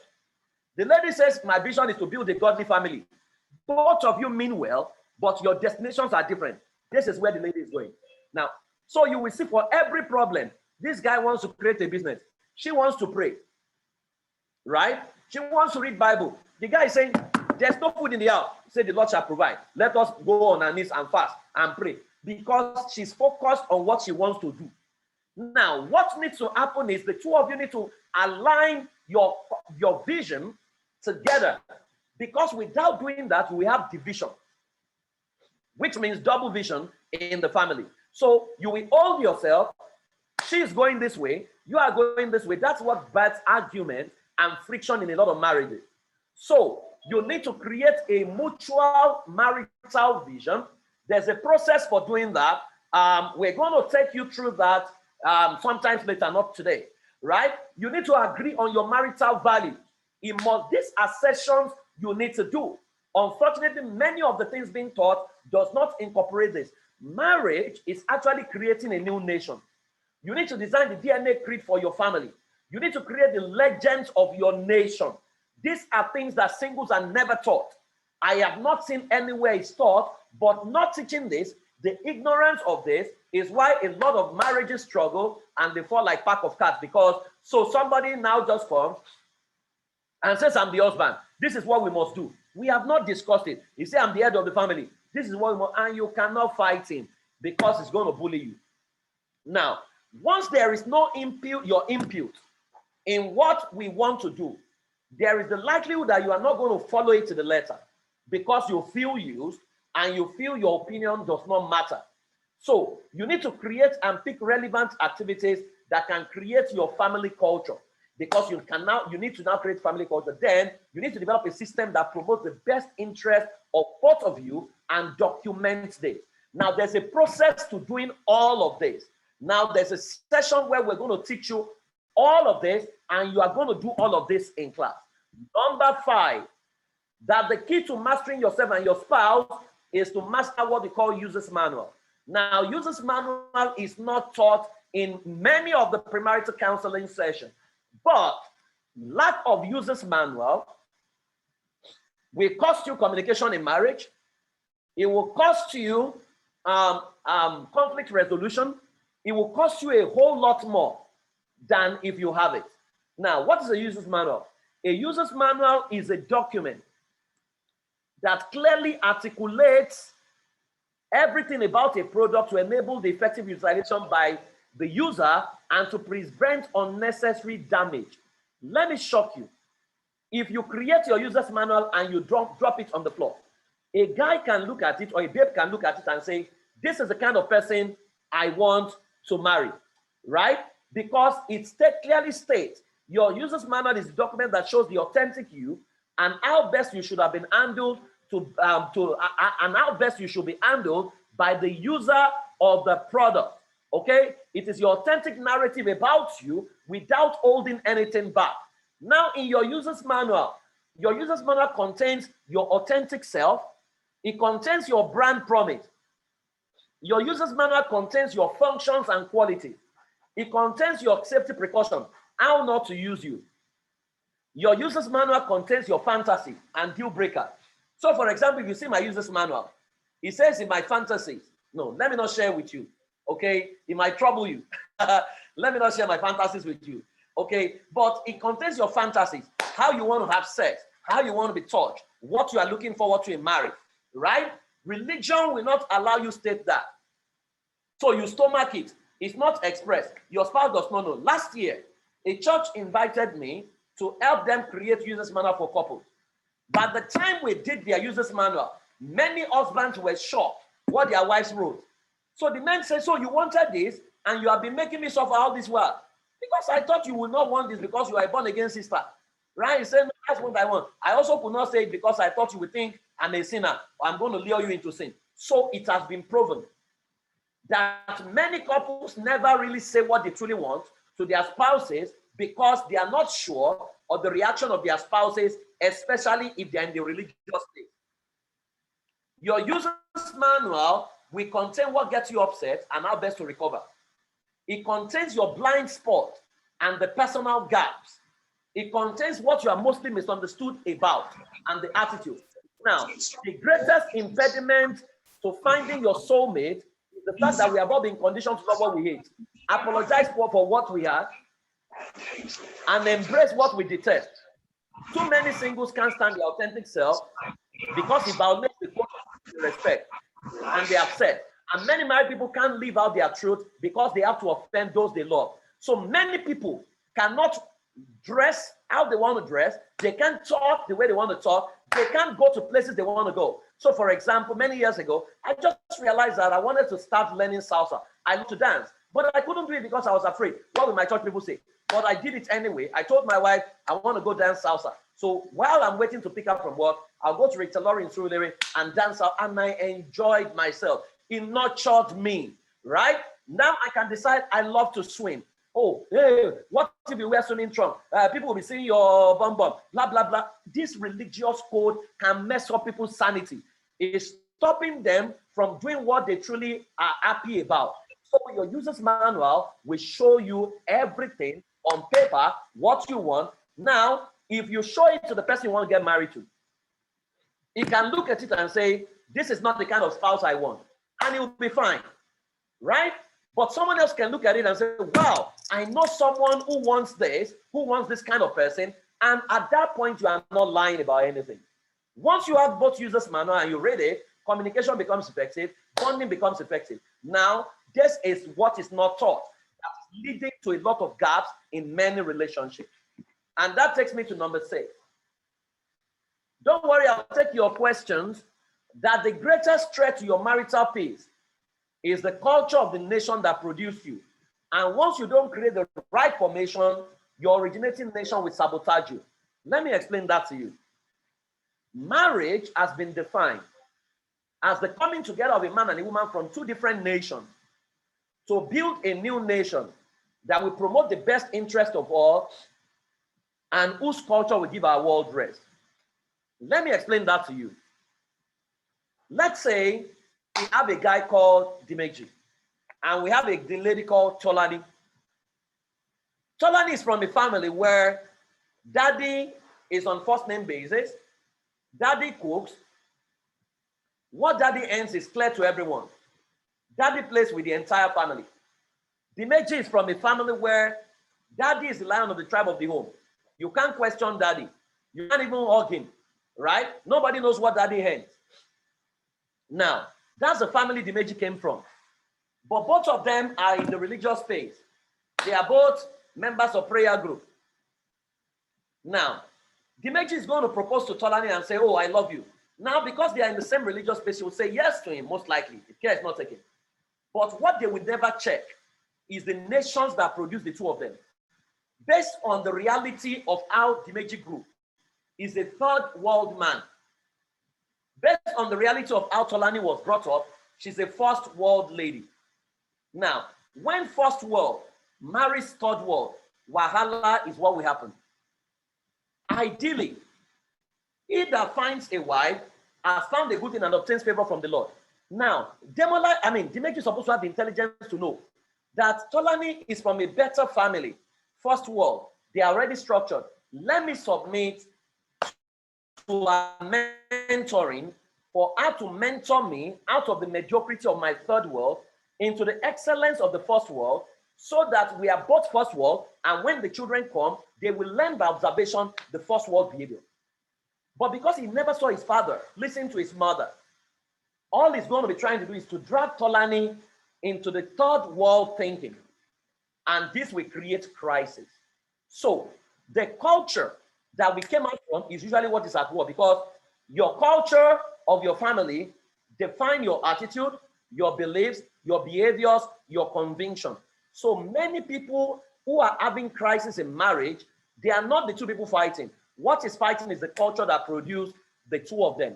So many people have different marital formation. There are 5 we have identified. Bossidon, which is a master-slave relationship. Tantes, which is a relationship where somebody tricks the other person to gain strength, after which he begins to show who he truly is. Galacticos, where the two of them are at par in everything. They earn almost the same amount, and they're always fighting. The two of them are celebrities. Brethren is a religious one where there is no friendship, but we have to keep up with the Joneses because of what people would say. Even though they're emotionally divorced, they are still physically together because they don't want church people to talk or mosque people to talk. But the dream team is what is recommended. There are 11 principles everybody needs to navigate to build a dream team. We can't get into it here today, but someday we're going to teach it to you. Now, so if you don't understand this, as simple as it is, you won't check who you are getting married to. Yes, he dresses well. He went to school, but he's a cultural man, dressed in the clothes of a modern man. Or he can be a cultural lady, dressed in the clothes of a first world lady. If you don't do that checks properly, you will marry the wrong person. And this is not taught. Now, the nation you came out from is critical to the marital health of your marriage. What nation did you come out from, and how has it affected your family and the society? So these are the questions we ask here. What nation did you come out from? Can you describe the lifestyle in your nation? The family you came out from, what kind of family is it? Is it a developed family? Is it a second world? Is it a third world? What is the perception of man and woman in that family? How do they see a man? How do they see a woman? Do they see them as the same, or man is superior to a woman? If man is superior to a woman, most likely the men that come out of that family, we expect themselves to be superior to every woman they meet, right? If the two of them are at par, then men from that family will have respect for women, right? Who should submit between a man and a woman in your family, the one you came out from? You need to ask, what of his own family? If it's not the same, you need to have that discussion. What non-nation looks exactly like your originating nation? So if you have to find any existing nation that looks like the family you came out from, what nation will it be? Will it be Togo? Will it be Niger? Will it be America? Will it be Germany? If you mention that name, I will know what to expect from your behavior. And last question, what existing nation will you want to buy and why, if you have the means? That if you want to look into your future, what existing nation do you want to create? You want to create a country like America. If you want to create a country like America, what is it going to cost the two of you? You need to discuss it. These are fundamental discussions that singles never have, not because they don't want to have it, but because no one is teaching them to have it. If you have this discussion, you will breeze through the first 5 years of marriage on cruise control, no issues at all. Most of the couples I have mentored, right? They usually come to me after 5 years to say, oh, praise. They said 5 years is tough, but it's never tough for us. And I said it's not tough because you know what to do. And that takes me to the final truth. No one ever told you. I think we have done well with our time. We have less than 30 minutes to shut down this class. That most of what you have been taught about marriage is not totally correct and relevant to you. I will say that again.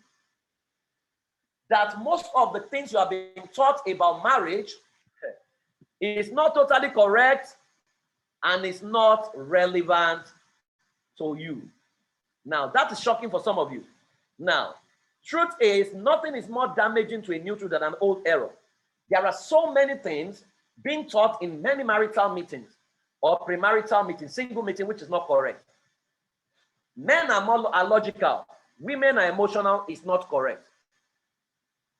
That research was done in the era when men went to work, women stayed at home. So when they ran that research, women were emotional, men were logical. But in our days and time, it has now been proven that every human being has got logic and emotion. The one you pay attention to is the one that becomes pronounced. I'm sure you have seen logical women. Some of you are logical women. You have seen emotional men. It's not that they are totally emotional or totally logical. It's just that what they are paid attention to is what has become pronounced. So every time you hear people say, you are a woman, you are supposed to be emotional, it's not correct. You are a human being, you have both emotion and logic. Number two, women are homemakers. No woman can make a home that a man has vowed to wreck. So human beings are homemakers. Husbands and wives are homemakers. We have zoned it to women so that when the home breaks, we will say, it's the women that break the home. She should have gone into prayer room. She should have, no, it's not correct. Right? You cannot make a home a man has vowed to wreck. The two of you must contribute to building the home. Number three, any man that can provide for a house, for his house is worse than an infidel. That's not correct. Bible never said that. Bible says if anyone, or if any, it did not say if any man, right? What it was even talking about is care for widows. It has nothing to do with marriage. Every human being must be able to earn. As a woman, earn your pay, let the man earn the pay, so that your internally generated revenue can be robust enough to serve your family, right? The way into a man's heart is through his belly. That's the way into the heart of a glutton. In fact, the women of the future are going to be more in the boardroom than in the kitchen. So, and that philosophy is born out of poverty. The question I always ask single is this. That's why before you marry, please make a lot of money. If at the point of marriage, you as a guy, you are worth $1 billion. The babe you are dating is worth $1 billion. What will you be discussing? Will you be talking about who should cook? Or you'll be talking about let's hire the best chef? Right? This is not to say people should not learn to cook. Every human being should learn to cook. My mother puts us in the kitchen. So I cook very well. My son cooks. My daughter cooks. So, but to say the way into a man's heart is through his belly is fallacy. It's not correct. As a matter of fact, many of the side chicks who are stealing our men away may not even be able to cook. It's not food. It's not about food. It's about value you can bring. And let me say this. A cheat will cheat no matter what you do. So don't think it's because of you or it's because of something I'm doing. No. Anybody that goes to do it wants to do it, right? Maybe there are things in their life that they have not dealt with. So these are fundamentals that are still being taught in many relationship meetings that is not correct. The first need of a man is respect. The first need of a woman is love. It's not correct. Every human being needs love. Every human being needs respect. Don't let people mess you up and mess up your sanity by zoning things that is meant for humanity, right? Once you set yourself free from all of this, then you will begin to narrow down to who you should date and who you should never date. Because not everyone from your tribe belongs to your tribe. Your tribe are those people who share your vibration, right? So you need to understand that. So don't let anybody come and tell you, we are from Imo State together, so we belong to the same tribe. It's not true. You may have outgrown that tribe. I'll give you an example. I was working with a lady who was 42, and she was not married. So I asked, she said to me, Praise, I've done everything, I'm not seeing the right spouse. So I said to her, why do you think you're not married? Oh, she said, the men around me, they said I'm too proud. Why are they saying you are too proud? And I checked your CV. I looked through her CV. I realized that she was a senior manager in a bank at the age of 27 or so. And she has moved to oil and gas, as far back as when she was 32, and she had become an ED. Now, this lady has taken courses in Harvard, Yale, Stanford, and IMT, I think. Now, by taking those courses, she has outgrown the third world womanhood and has become maybe a woman who's no longer domesticated. But all the men she has surrounded herself with are men from her tribe. So I asked her, do you want to marry a man or you want to marry a tribe? She said, what do you mean, Praise? I want to marry a man. I said, because every man around you are tribal men. Is there any problem with marrying a British man or an American or a Japanese or a Swedish man? Oh, she said, my mother said I must marry from my tribe. I said, do you want to marry a tribe or a man? She said, a man. At that point, her eyes opened because she had been going for conferences. She had not even bothered to expect any foreigner to propose to her or ask her. So I said, open up your mind to say, I want a man. That was what she did. In 6 Nigerian who had never been to Nigeria before, right? I mean, somebody born by Nigerian parents, kind of, who has lived all his life in the US. That was eventually the person they started dating. Today, they are happily married. So you can see how you can shortchange yourself by narrowing down your esteem. You need to open up your tentacles. Make friends with all kinds of people whose thinking align with your thinking, right? So I always say to people, set yourself free to become a wholesome person and go after what you want. Don't let anybody limit you and don't let anybody damage you. Now, at this juncture, one of the things we want to do, we want to do this session, create a hub where we can mentor singles and we can work with singles across the next 1 year, right? So if you're joining this meeting, we have a class that is coming up, by month end. It's going to run for 3 weeks, but after the 3 weeks, we're going to put you in a group and we're going to work with you across the next, it gives you access to all kinds of materials on relationships that can help you, all kinds of people that you can make friends with for the next 1 year thereabout. It's called Getting Married Without Tears. It's a class I want everyone here who is not married to attend. And if you are just newly married, it's a class you need to also attend. Now, this is the cheapest deal we have here. You will learn how to attract the right spouse. You will learn the 5 marital pitfalls to avoid and how to master a difficult spouse, how to breeze through the first 5 years of your marriage. You will master all these things. You will create an effective family governance system. Then you'll be able to join our online community of super singles for a whole year, right? You can join this class. You can subscribe to this class within the next 48 hours. I think there's a deal that you can take advantage of if you pay for in the next 48 hours. I think instead of 80,000 or 82,000, you're supposed to pay something very cheap. I think we'll announce that. But there are links being shared right now. You click on any of those links, right, to join the session. Trust me, it will totally transform your life.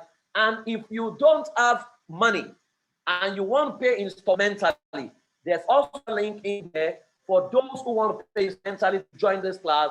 I'm going to be working with other people to mentor you and teach you everything. Some of the things we have shared in class today, you are going to break it down and dig deeply into them across 3 weeks. Then when we're done with class, we will put you in a group. Then we'll work with you across 1 year. You will heal and you will be ready to be a blessing to whosoever you get married to. One of the things I have discovered in counseling, and trust me, my counseling sessions are not cheap. I charge about $3,200. That's the minimum I have charged consistently now in the last 1 year to work with people over 4 months, right? So if you are taking this offer, it's the best deal you can ever get. If you're paying once, the link is there in the chat room. You can click on it. If you want to spread your payment, you can click on the payment on the list, on the link for the spread payment. Trust me, guys, it's something we need to do together, because if you get it right, our world will get it right. And I'm committed to ensuring that you get it right. Get it right without tears. Now, I will round up before I hand up over to everyone and take some of your questions. If your vibe determines your tribe, then you must know that finding your tribe is your responsibility. That your tribe may not even be in Nigeria. And in case you can't even find your tribe, or you don't know where they are, you can create your tribe where you are and recruit people into your tribe and marry from that tribe. All the things are now made possible. LGBT showed us that you can create an entirely new world by promoting an agenda. So good people can come together as well. One of the things I've realized, I know good guys, I know good babes, but they never mix, and I'm wondering why, right? We need to ensure we create a hall where good people can meet good guys and people can get married who share similar beliefs, similar worldview, and there are tools that can help you achieve that, which are the things we're going to be taking you through in class. So for example, in class, everyone in class will create their user's manual. Everyone in class. Everyone in class will master how to create a marital vision, your marital values, and everything you need to create to produce a robust and a successful marriage. So go ahead, click on the link for the one-time offer, which expires in 48 hours, right? If you can make your transfer, do it right now.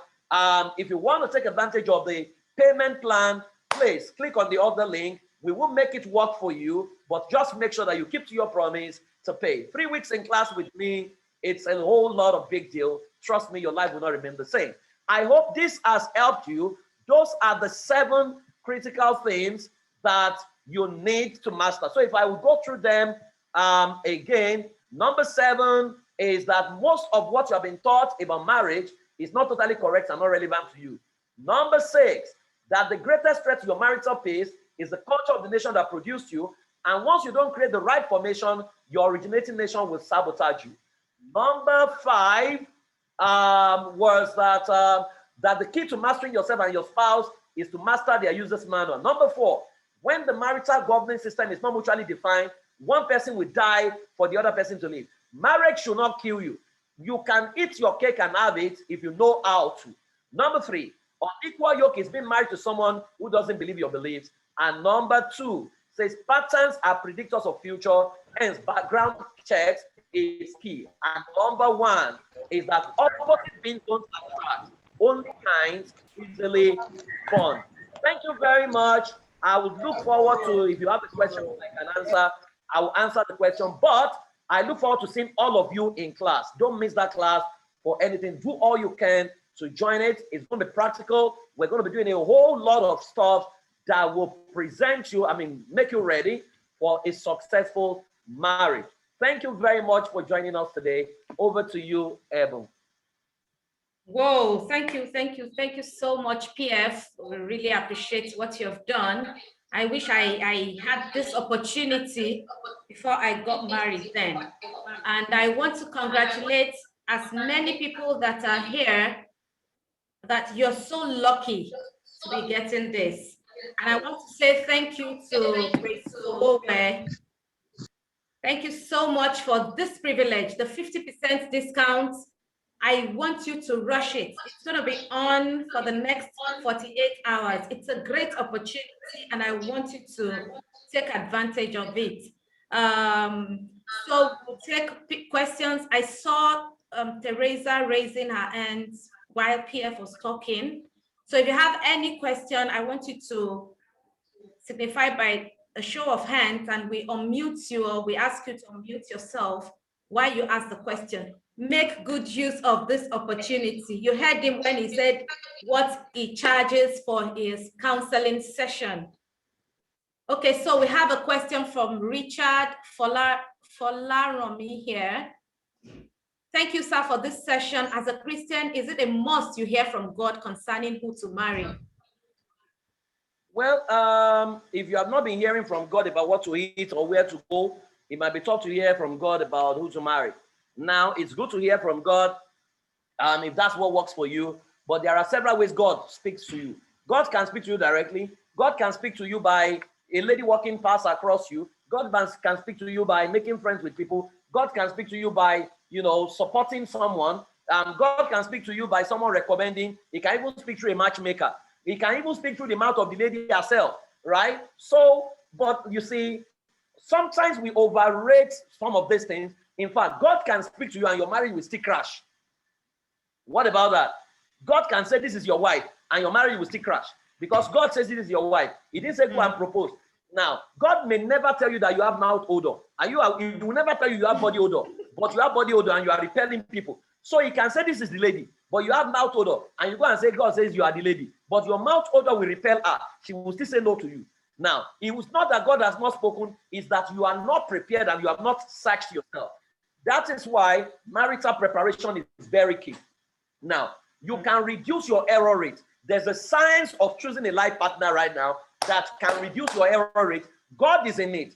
The Oyela we talk about is a psychometry.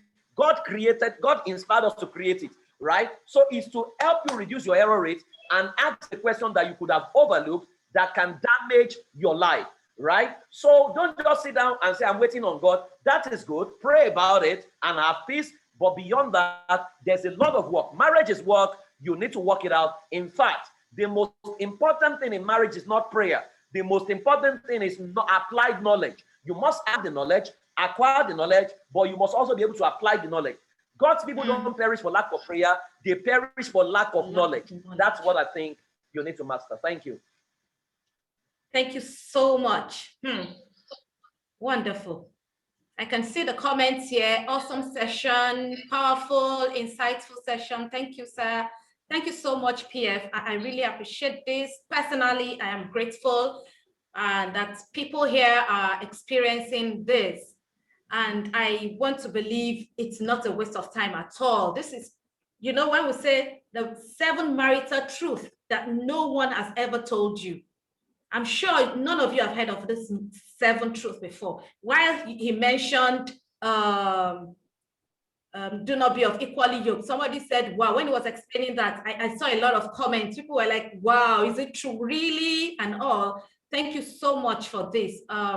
If you have a question, we don't have any more question in the chat box, but if you have a question, we still have. Someone is saying that, is this class a one-off? Yeah, this is a one-off, but for those who are coming to class by month end and joining the 3-week class, it's not a one-off. Once they are done with that class, we will be doing monthly sessions with them where we bring specialists to come and teach them different aspects of relationship, and it's going to be a lot of practical. That in the next 1 year, they will be fully ready, right? It's not a session you can get crashed into. It means by taking that class, you have become a part of our community, and we will give you all the best. You don't need to get anything extra to join that network of super singles. Yeah. Thank you so much, PF. We still have like 10 minutes to go. I don't know if you have any other thing to say, because I'm so overwhelmed with this session. Somebody somebody private chatted me saying that I wish I knew this before I got married. And that is the state that you have left everybody that are married here.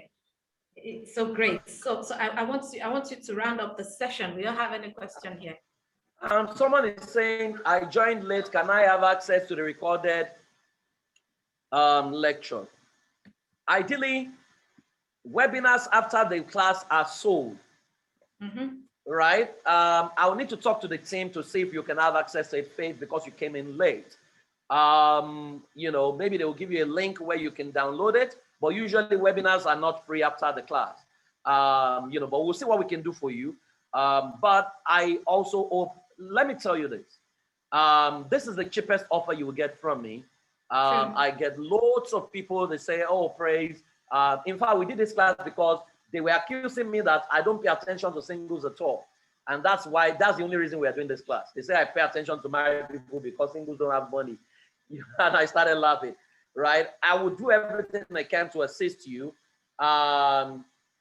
You know, but you have to show commitment, right? You need to show commitment, right? That's why we have made it easy for you. If you want to pay 4 times or something, you shouldn't even be able to pay 4 times. You want to get married, you want to take a babe out, you are not going to be paying 4 times. But whatever works for you in attending that class, let us know. If we need to assist you, we will assist you, but let us know what works for you. Do intending couples have to pay separately? No, if you are a couple, you don't have to pay separately. You can just pay for 1 slot and take the class, right? And if you're already engaged, you don't need to pay twice. You both just need to pay once and take the class. So go there. If you want to join by faith, why not? Use the link for assisted payment and at least put down your name, right? For those of you who want to do one-off, you have a discounted rate. Just click on that link and within the next 48 hours. And some of you want to be paying small, use the assistant link. And if we add all you guys in class today, in that class, there is so much hope, and you will be amazed at what you're going to learn. It's not anything you have been taught before. We're going to dimension your life, take you through that psychometry or yella, give you your report and see exactly how your life is. Someone is saying, God's people don't perish for lack of prayer, they perish for lack of, okay, thank you.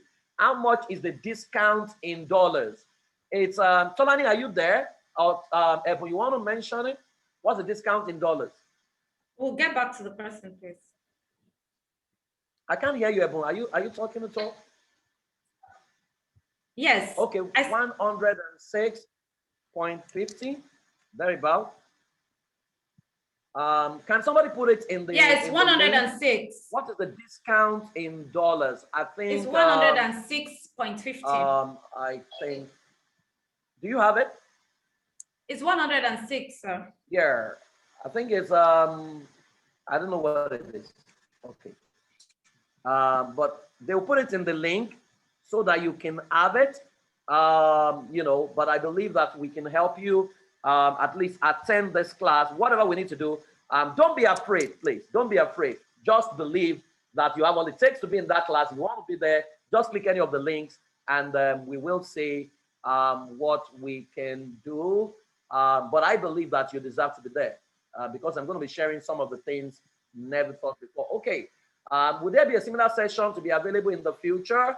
Like I mentioned, only those who attend the class will have access to that. Okay, that's the okay. It's on Flutterwave, so just follow the link. Yeah. The assisted link and one-time link. Please, who is posting the link? Can we post the assisted link? People are asking for it, and the one-time link. Where's Sharon? Where is Tolani? We need the links posted. Okay. It will be posted shortly. Okay, someone is saying I want to send. So you already have the assisted link in there. If you want to be assisted to come to class, please just click on that link and presswire.com/course assisted program. Right? You can click on that, and the discounted fee for one-off for those that want to pay one time. Okay, 48 hours. That's 50,000 for a one-time offer. 48 hours, that's the link, Flutterwave. So go ahead, do that, and let's come to class together and transform ourselves, right? I look forward to welcoming you by month end. We are going to do this together, and after class, we will have this session monthly for the next 1 year, learning different things as well. If you have attended that class, you have shown commitment that you're serious about this, and together we will get it right. And you have access to me and several other resource persons. Thank you very much. I will hand you over to, will the class be on Zoom? Yes, the class is on Zoom. It's virtual, but you will also be opted in a platform where you have access to loads of video lessons that you have to listen to before you come to the Zoom class. So there will be Zoom classes, and yeah, so it's going to be on Zoom. So you don't have to leave the comfort of your room. You will learn directly from wherever you are. We've had people join from the US, from the UK, and every part of the world. So I look forward to seeing everyone and everyone in class, okay? I'll see you. Thank you very much. I will hand you over to Ebuloma. Over to you. Well, it's been an awesome evening. Thank you so much, PF. We really appreciate what you have done for the singles this evening. And I want you all to take advantage of this. You know, somebody posted in the chat room that God's people perish, not because they don't know how to pray, but because they lack knowledge. And this is an avenue to gain knowledge.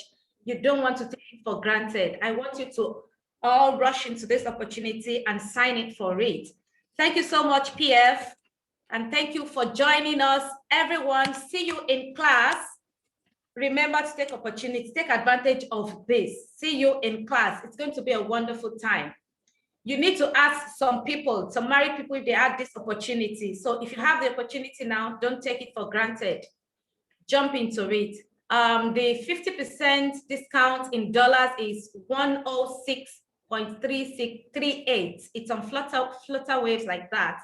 And so you can sign in using the Flutter Wave link that has been dropped there. Then if you want to be assisted, fine, we're going to assist you. And this is from a place of kindness, honestly. Thank you, PF. We appreciate it. We'll see you in class by the end of the month. And with this, we come to the end of the session. I want you all to buzz in the chat room. Thank you. I want you to celebrate PF, celebrate Praise Forward, celebrate him, say thank you, appreciate him. Yeah, I can see Mary Jane saying thank you so much. I can see the emphasis on the so. I deeply appreciate this. Yes, say thank you if you know you enjoyed the session. Somebody say thank you, Pastor Praise. Thank you, Pastor Praise. Thank you so much. God bless you. And with this, we come to the end of the show. Do you want to show your videos? Want to see your faces so that we can take a photo shot? Want to snap? Cynthia, I hope you're ready to snap all of us. Let's see our faces.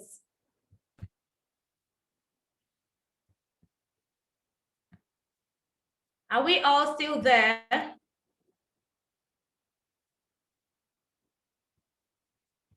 Yeah. Cynthia, can you capture everyone? Say cheese. I can see Esther. I can see Toyosi Ademola. I can see Tommy Owokbetu. Victoria, hello. Faith Adebanke Adeleke, how are you? Ladi Rosemary, nice having you here. Thank you so much. Cynthia, are we done? Okay. Cynthia is saying that some people's videos are still off. Please put on your videos if you want to be part of this picture, this photograph. Put on your video. Grace Ola Oshun, nice having you here. Love Ikine, thank you for joining in. Please just go ahead with the people that you can capture their faces. See you in class. I hope I can see some people are already paying. Congratulations for those that have paid already. If you say you want to think about it, I don't know if you want to listen to the Holy Spirit. I don't know, but this is an opportunity you need to jump into. Thank you. Thank you so much. and have a good night's rest and a beautiful week ahead. Bye-bye.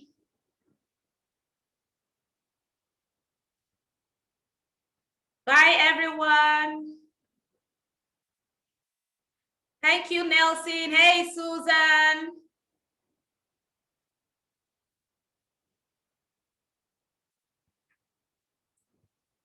Okay. Bye. Atinuke Ayo, thank you. Dotsu Ifabi, nice having you here. Okori Favor, have a good night rest. Thank you. Bye-bye.